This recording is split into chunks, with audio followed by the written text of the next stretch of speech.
Muy buenas tardes, Juan Carlos.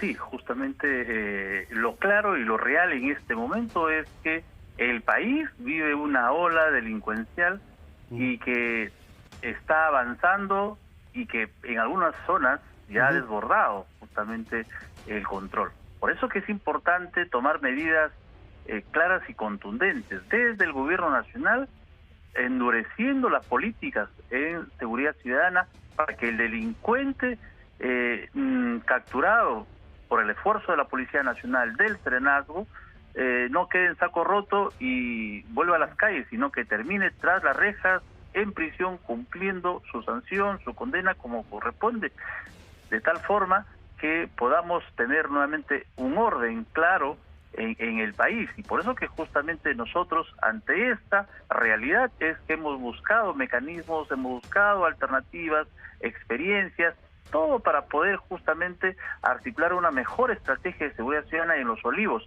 Pero entiendo que esos esfuerzos a nivel municipal son, a pesar de que puedan ser buenos, son escasos e insuficientes si es que no hay una política clara, contundente, de una respuesta a la delincuencia, de decir que el Estado peruano está en guerra contra la delincuencia y contra la criminalidad organizada. Y por eso cuando yo he dicho, dejemos la receta tradicional de que la policía lo puede todo, es aperturar otras acciones que permitan mejorar y potenciar la estrategia de seguridad ciudadana, y eso es incorporar también al serenazgo, la profesionalización del serenazgo municipal, la incorporación de armas no letales, la profesionalización va a permitir que el sereno actúe de una forma mucho más prolija y cometa menos cantidad de errores, que a veces esos son algunos cuestionamientos para el uso de armas no letales y probablemente también para uso de armas letales. La incorporación de las Fuerzas Armadas creo que es prioritario en las zonas más calientes de mayor criminalidad según el mapa de delito en el país, para dar el soporte, digamos, el apoyo a la Policía Nacional. Que ¿Como un elemento de segunda línea, dice usted? De segunda línea, de soporte, sin, digamos, duplicar funciones, porque está claro que la Policía Nacional es la que tiene por mandato constitucional el control del orden interno en el país para hacer la detención y hacer el control de identidad, y justamente para poder desarrollar el plan control territorial, que es algo de lo positivo o de lo que se puede rescatar del plan Bukele, que creo que sí se podría aplicar al menos esas acciones.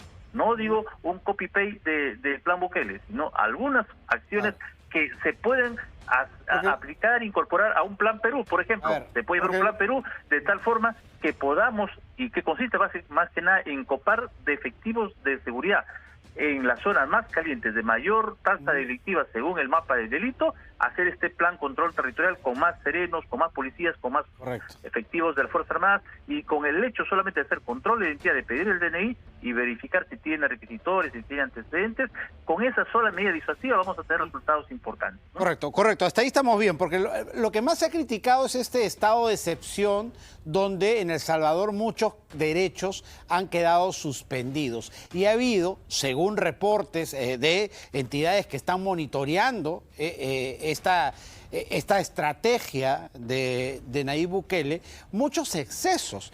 Tanto así que hay 7.000 personas que fueron liberadas luego de haber sido detenidas arbitrariamente, y muchas de ellas denunciaron, siendo inocentes, que fueron torturados en las prisiones, en las cárceles y en la detención. Hay 170 personas que han muerto, cuya investigación da que finalmente no tenían nada que ver con criminalidad organizada ni nada por el estilo. Al parecer eran ciudadanos inocentes que fueron confundidos por delincuentes. Y ese es el problema, porque está bien, uno puede decir el delincuente no puede tener más derechos que el ciudadano de bien, pero si se transgrede esa línea y se confunde al ciudadano de bien con un delincuente porque los derechos están suspendidos, ahí es el problema, ¿verdad? Porque se pueden cometer excesos, algunos excesos irreversibles. Bueno, lo que yo te puedo decir, Juan Carlos, es que el régimen de excepción se establece en un estado de emergencia. Y para incorporar en esa estrategia de seguridad ciudadana a las Fuerzas Armadas tienes que declarar en emergencia. para no vulnerar la Constitución, como corresponde. Y eso no implica... Como se hizo en el Callao en algún momento, por ejemplo. Y eso no implica vulnerar derechos fundamentales. Eso no significa vulnerar el derecho de libre tránsito, de reunión, por supuesto que no. Pero sí te va a permitir, por ejemplo, la incorporación de las Fuerzas Armadas en la estrategia de seguridad ciudadana. Algo adicional, poder cambiar también, y eso hay que hacer modificación a nivel del Congreso de la República, la norma, para poder en delitos de flagrancia pasar de 2 días a 2 semanas, o a 1 semana, o a 3 días, como lo ha pedido el presidente del Poder Judicial, en el sentido de tener un periodo mucho más amplio de investigación para que el fiscal complete su carpeta fiscal y como para casos de narcotráfico y terrorismo, por ejemplo, ¿no es cierto? Porque lo que sucede es que el 98% de los detenidos, que es un gran esfuerzo de la Policía Nacional y del Serenazgo, al final terminan nuevamente en las calles, generando más zozobra, más caos, generando más terror, y en vez de justamente de terminar en la cárcel cumpliendo su condena. Y esa es la gran frustración que de repente también existe en la Policía Nacional del Perú y también en el Serenazgo, de que todos sus esfuerzos que hacen, exponiendo su vida, arriesgando su vida día a día, a veces no se ve traducido en el resultado final, porque nuevamente patrullan y nuevamente los encuentran en las calles cometiendo los mismos delitos. En Los Olivos, por ejemplo, nosotros tenemos al día 236 de nuestra gestión 385 presuntos delincuentes retenidos bajo la ley del arresto ciudadano, y el 98% de estas personas que luego son puestas a disposición a las unidades operativas de la Policía Nacional del Perú, y estas 98% de estos detenidos, al final terminan nuevamente en las calles cometiendo infracciones, cometiendo delitos. Por ejemplo, dentro de nuestra estadística tenemos a alias Trasbajor, que ha sido retenido en 5 oportunidades, alias Satanás, que ha sido retenido en 3 oportunidades. Entonces, hay un problema serio que hay que darle solución. Por eso la queja constante de la Poder policía, Judicial, ¿no? que ha dicho que va a ampliar este periodo de investigación y que va a ayudar bastante. También sería bueno también que participe en el proceso de investigación la Policía Nacional del Perú. Entonces, todas esas acciones, es más, en el plan Bukele, digamos, por decir así, pero la realidad ya es que el Serenazgo, los agentes municipales están profesionalizados. Hay una profesionalización del Serenazgo municipal que te va a garantizar no solamente incentivar al joven que dice quiero ser sereno, quiero dar seguridad a mis vecinos, sino que le vas a decir el mensaje, vas a hacer carrera pública y de acuerdo a tu tiempo de servicio puedes ir escalando, desde agente municipal, pasando por cabo 1, cabo 2, sargento, hasta comandante. Qué mejor incentivo y qué mejor medida para poder hacer que nuestros serenos traten en lo posible tener un correcto procedimiento durante una intervención. Y eso es importante, y no solamente eso, sino el manejo de armas no letales, y tal vez en una situación extrema a armas letales, pero solamente por un sentido disuasivo, solamente de legítima defensa ante el riesgo de exposición de su vida, digamos, en esos aspectos. Pero para eso necesitamos una profesionalización para garantizar su buen uso. Sí, claro. De estos elementos. Que hasta ahora somos testigos de excesos del Serenazgo, ¿no? Lo hemos visto en Ate hace un par de días, que agarraron a palazos en el piso a los vecinos. No quiero ni imaginar si hubieran tenido armas no letales o armas letales, ¿qué pasaba?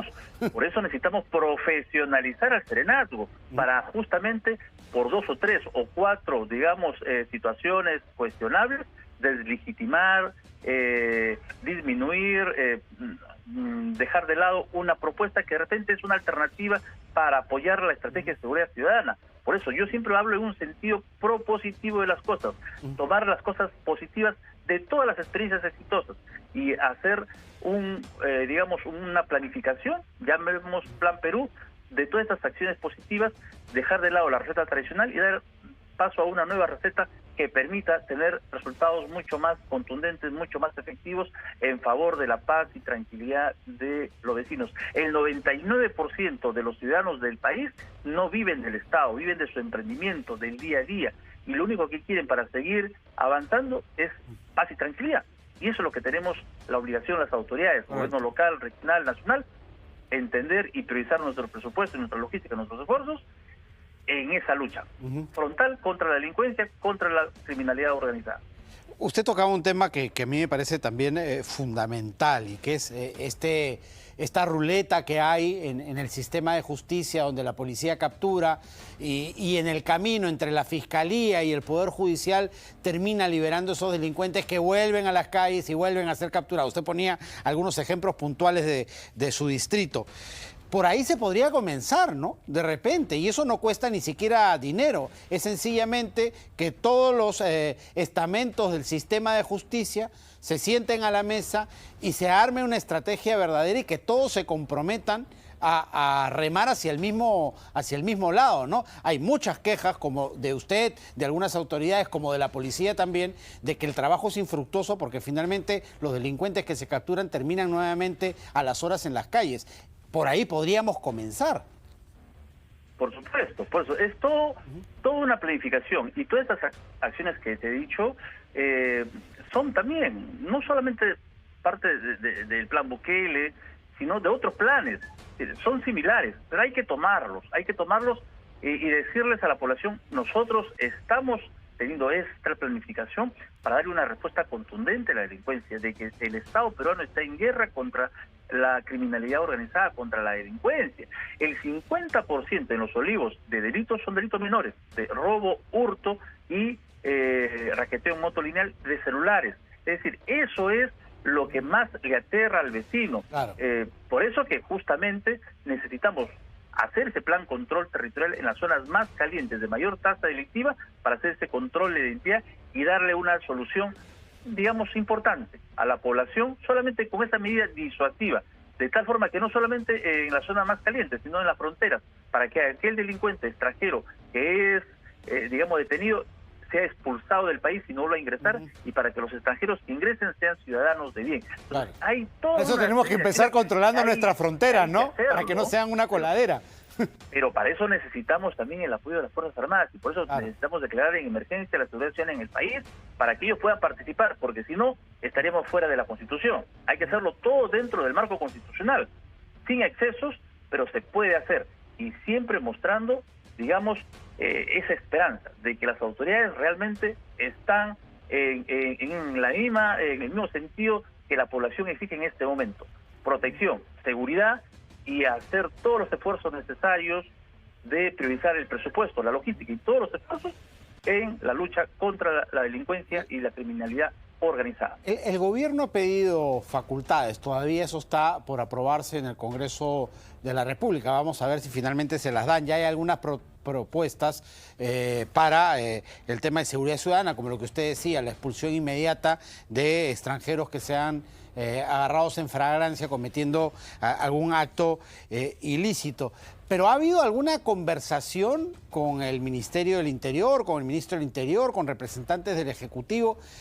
¿Los han convocado, usted los acredita, justamente para poner la baraja de posibilidades sobre la mesa y empezar a tomar decisiones en armar un plan que funcione? ¿O ustedes sienten que se están tomando las decisiones desde arriba, sin escucharlos a ustedes, a las autoridades locales? Bueno, yo sí he tenido la oportunidad de conversar con el ministro del Interior, Vicente Romero, con congresistas, con el presidente en ese momento de la Comisión de Seguridad Ciudadana, el Corrita Surín, con el presidente en ese momento de la Comisión de Defensa Nacional. También hemos conversado, además yo y la municipalidad en su conjunto, el Consejo Municipal aprobó 2 proyectos de ley para presentarlos y que sean debatidos en el Congreso de la República. Uno que declara en emergencia la seguridad ciudadana en los distritos de Lima Norte, y el segundo es para poder justamente implementar todas estas acciones que te he comentado y que he visto en otras experiencias exitosas, para poder implementarlas dentro de un plan nacional que pueda permitir justamente tener resultados favorables. Ahora, las decisiones finales y ponerlos en blanco y negro en un plan para poder ejecutarlo es parte del Ministerio del Interior y del Ejecutivo, pero también es importante mencionar que el Congreso tiene una gran responsabilidad para poder hacer las modificaciones necesarias. Por ejemplo, esto de los delitos en flagrancia, de pasar por lo menos de 2 días a 3 días, como lo ha dicho el presidente del Poder Judicial, por lo menos un día más para poder tener una carpeta fiscal completa y poder solicitar la detención preliminar, y el delincuente capturado en flagrancia termina en la cárcel, tras las rejas, cumpliendo su condena y no en las calles sembrando más terror, más zozobra, más violencia en las ciudades. Eso es algo que se tiene que hacer. El 80% de la población en este momento, según una encuesta del Instituto el IEP, habla de que se siente inseguro. Esa es la magnitud del problema social de la inseguridad en el país. Entonces tenemos que darle una respuesta también clara, contundente en esa misma dimensión desde el Estado. Y creo, estoy convencido que esa respuesta tiene que es declararle la guerra a la delincuencia y a la criminalidad organizada en el país, para evitar tener que vivir otro tipo de realidades que ahora lo están viviendo otros países y que realmente es muy lamentable. Lastimosamente necesitamos hacer todos los esfuerzos necesarios en el sentido de darle la oportunidad de esperanza, especialmente a aquellas poblaciones más vulnerables que menos tienen, aquellos que necesitan de la protección de su Estado, de que esté presente, del taxista, del ama de casa, del comerciante que día a día arriesga su vida y se expone en las calles a ser víctima del delito. Hacia ellos, los derechos humanos tienen que empezar por allí, tienen que empezar cuidando a la población más vulnerable, a la indefensa, a la que es víctima del delito, y en ese sentido también, obviamente, siempre siguiendo un proceso como corresponde, dentro del marco constitucional, respetando los derechos humanos, pero siempre protegiendo, empezando la protección por el ciudadano de a pie, que justamente es el emprendedor, que no vive del Estado y que lo único que necesita para seguir desarrollándose, para seguir progresando, paz y tranquilidad, ¿no? Muchísimas gracias, señor Castillo, por haber estado con nosotros.